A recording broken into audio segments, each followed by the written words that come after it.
मियां साहब, नवाज शरीफ साहब के जाने पर बड़े सवालात उठाए जा रहे हैं। जैसे मैंने अपने इंट्रो में कहा कि काजी फायज़ ईसा साहब थे, मियां नवाज शरीफ वापस आए, काजी फायज़ ईसा साहब का दौर ख़त्म हुआ, मियां नवाज शरीफ साहब चले गए, तो बड़ी तनकीद हो रही है और कहा जा रहा है कि अब मियां साहब नहीं आएंगे। एक तो वो सियासत से बहुत यहाँ दिल बर्दाश्ता हैं, पॉलिसी से दिल बर्दाश्ता हैं, तो ये तनकीद क्या बिला जवाज़ है? शुक्रिया, मगर मैं आपकी खिदमत में पहले ये गुजारिश करना चाहता हूँ आपकी इजाज़त से जी, कि जो आपने कहा कि मौजूदा चीफ़ जस्टिस जो हैं उनके सामने बेशुमार चैलेंजेस हैं 3 साल के अंदर। मैं थोड़ा इसमें इजाफ़ा करते हुए ये ज़रूर कहूँगा कि बाकी अदारों के अंदर भी जितने हेड्स हैं उनके सामने भी बेशुमार चैलेंजेस हैं। और ये अच्छा सवाल उठाया आपने कि चैलेंज ये जो हैं ये कौम को भी हैं, अदारों को भी हैं, मगर ये बताने वाला कोई नहीं कि इस गर्दाब में फंसाने वाला कौन है और फंसाने वाले जो हैं उनको क्यों बरी कर दिया जाता है या क्यों उनका जिक्र नहीं किया जाता, और जो अपना कंधा या अपनी गर्दन पेश करते हैं इन मसाइल के हल के लिए हमेशा मुर्दे इल्ज़ाम भी उन्हीं को क्यों ठहराया जाता है।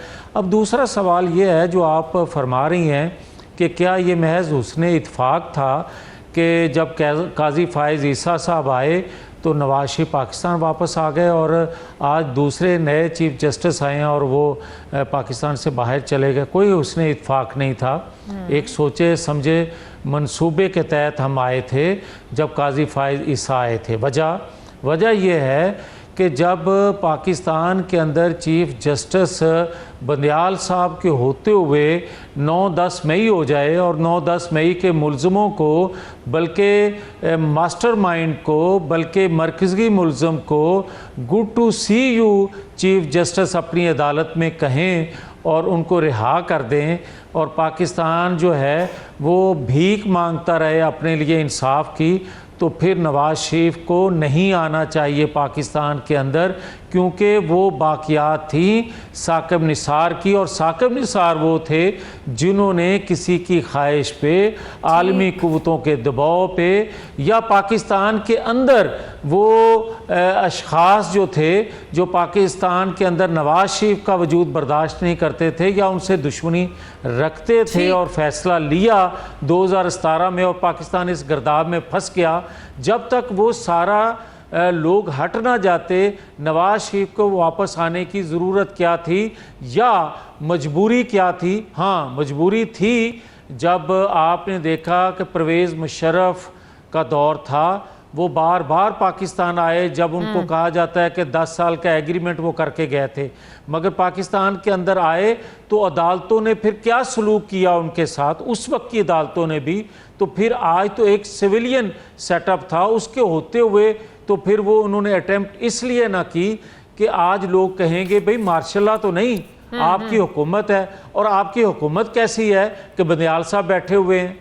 सही ये है उस चीज तो ठीक है, तो आप कह रहे हैं कि सोच समझकर एक मंसूबे के तहत आए, क्योंकि काजी फायज़ ईसा थे और बंदियाल साहब के दौर में इसलिए नहीं आए क्योंकि 9 मई के मास्टरमाइंड को वो गुड टू सी यू बोले। लेकिन आज जब वो गए हैं, क्या ये भी सोच समझकर और एक मंसूबे के तहत गए हैं?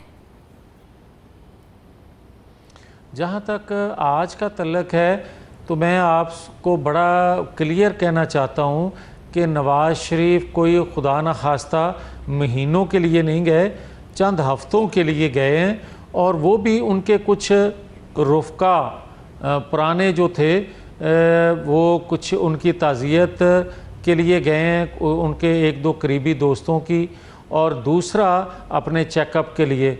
आपको अगले 1-2-3 हफ्तों में इंशाल्लाह पाकिस्तान के अंदर वो नज़र आएंगे। और जहाँ तक आपने ये बात की कि क्या नवाज शरीफ मायूस हो गए हैं और 8 फरवरी के नताइज का आपने ज़िक्र किया, तो मैं ये आपसे सवाल करूँगा कि क्या पाकिस्तानी कौम जो है वो 8 फरवरी के नताइज से मुतमिन हो गई है?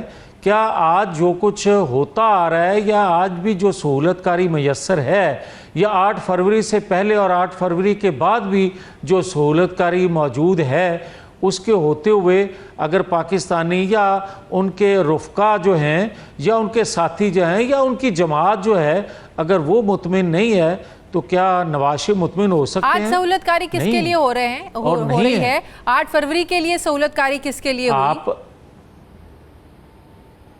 8 फरवरी को भी पिक एंड चूज के लिए सहूलतकारी हुई, और मैं ज़िम्मेदारी से ये बात कहने लगा हूँ कि वो सहूलतकारी जनरल फैज़ हमीद की जो बाक़ियात थी, अदारों के अंदर जो उसका असर रसूख था, बल्कि सिविल सेटअप में भी उनका जो असर रसूख था, जो छोटी बड़ी रैंकिंग थी, उन्होंने बिल्कुल उनको सहूलत दी।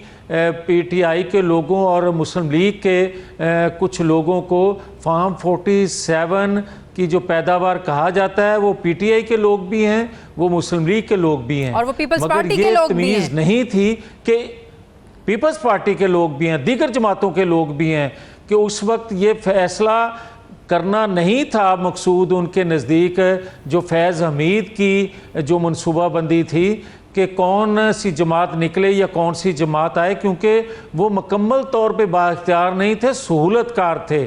और जो बरसरे इक़्तिदार ताकतवर हल्का था, उनके नज़दीक ये नहीं था कि किस जमात को लाना है या किस को निकालना है। मगर जो पिक एंड चूज़ हुआ, उसमें फैज़ हमीद के ताबेदार जो थे, फैज़ हमीद के लाइक माइंडेड जो थे, उन्होंने पूरा खेल खेला, और ख़ास तौर पर लाहौर डिवीज़न में उनकी बाक़ियात या उनके लाइक माइंडेड जो थे, तो आप उन्होंने ये कह रहे हैं पूरा कि अपना रंग इसका दिखाया। मतलब जो फॉर्म 45 और 47 की कहानी है, ये एक ना एक दिन खुलकर ज़रूर सामने आएगी। चाहे वो पीटीआई के जीते हुए लोग हैं जिनमें पिक एंड चूज़ हुआ, चाहे वो नून लीग के लोग हैं पिक एंड चूज़ हुआ, चाहे वो पीपल्स पार्टी के लोग हैं। इसका मतलब ये सबकी जीत मेरिट पे नहीं है, और अगर ये पिक एंड चूज़ है तो ये सारा मामला खुलेगा और खुलना चाहिए। शाजिया, मैं आपकी बात को थोड़ा सा एक कह लें उसकी बेहतर अपने जो मैंने कहा है उसकी तशरीह कर दूं। इस तरह नहीं मैंने कहा, मैंने ये कहा है कि फॉर्म 47 का जो तज़किरा है वो किसी एक जमात के लिए नहीं है। जी जी। फॉर्म 47 का जो तज़किरा है वो पिक एंड चूज़ आपको तमाम जमातों के अंदर नज़र आएगा, और ये खुलना चाहिए। जो लोग रट्टा लगाए हुए हैं ना कि फॉर्म 47 की पैदावार हुकूमत, तो फिर आपको खैबर पख्तूनख्वा और दीगर जगहों पे भी फॉर्म 47 नज़र आएगा। ये कहना गलत है कि फ़लाँ जो लोग हैं वो सिर्फ फॉर्म 47 की पैदावार है, मैं नहीं हूँ। मैं भी सबकी बात खुलेगा तो सबका चिट्टा मैं भी सब पार्टीज की बात कर रही हूँ, लेकिन मैं साथ ये भी कहना चाहती हूँ कि इससे तो जाहिर है फिर जो मौजूदा हुकूमत है वो घर भी जा सकती है, नुकसान भी हो सकता है। आप पीपल्स पार्टी और नून लीग की जो इत्तेहादी हुकूमत है जिनमें एमक्यूएम भी है, अगर तो सारा मामला खुलता है तो फिर तो बहुत बड़े बड़े नाम भी आएंगे और नुकसान होगा। नहीं, नुकसान देखें, रियासत का नुकसान तो 2018 के इंतखाबात में भी हुआ, और रियासत का नुकसान 2024 के इंतखाबात में भी हुआ है। उस वक्त एक जमात को हटा के दूसरी को लाया गया, रियासत को नुकसान हुआ। 2024 में पिक एंड चूज़ हुआ, रियासत को नुकसान हुआ। और बदकिस्मती से इस दफ़ा जितना पैसा चला है, माजी में इस तरह बोलियां नहीं लगी।